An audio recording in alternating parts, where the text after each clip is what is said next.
আমি যেটা জানতে চাচ্ছিলাম স্যার, স্যার ব্যাচেলার্সের জন্য স্যার আপনি বললেন যে আইএলটিএস 6 দিয়েও অ্যাপ্লাই করা যায়, that's great that's great sir. 6.5 দিয়েও অ্যাপ্লাই করা যায় স্যার। এখন যদি আমি আসি স্যার মাস্টার্সের ক্ষেত্রে, স্যার মাস্টার্সের ক্ষেত্রে রিকোয়ারমেন্টগুলো কী কী এবং স্যার এটার একাডেমিক কী কী ডকুমেন্টসগুলো লাগে স্যার, এটা একটু যদি বলতেন স্যার মাস্টার্সের জন্য। মাস্টার্সের জন্য as usual like students must have to finish their bachelor levels, তাদেরকে ব্যাচেলর লেভেল থাকতে হবে। এখন ওয়ার্ক এক্সপেরিয়েন্সটা ডিপেন্ডস করে কিছু প্রোগ্রামে ওয়ার্ক এক্সপেরিয়েন্স লাগে, বাট নট ওভারঅল ওভাবে ওয়ার্ক এক্সপেরিয়েন্সটা নট নেসেসারিলি। কিছু প্রোগ্রামের ক্ষেত্রে এটা specific, but other than that এটা খুব একটা দরকার হয় না। And again students can with 6.5, আমি যদি আইএলটিএসটা বলি এটা রেঞ্জটা 6.5 হবে।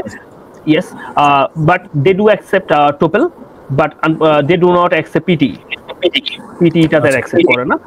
ঠিক আছে, সো এটা হচ্ছে ব্যাপার, বাট দে ডু অ্যাকসেপ্ট হচ্ছে যে তার টোপেলটা আইএলটিএস টোপেল এই জিনিসগুলো মানে করতে হবে স্টুডেন্ট, বাট পিটি টা তারা অ্যাকসেপ্ট করে না।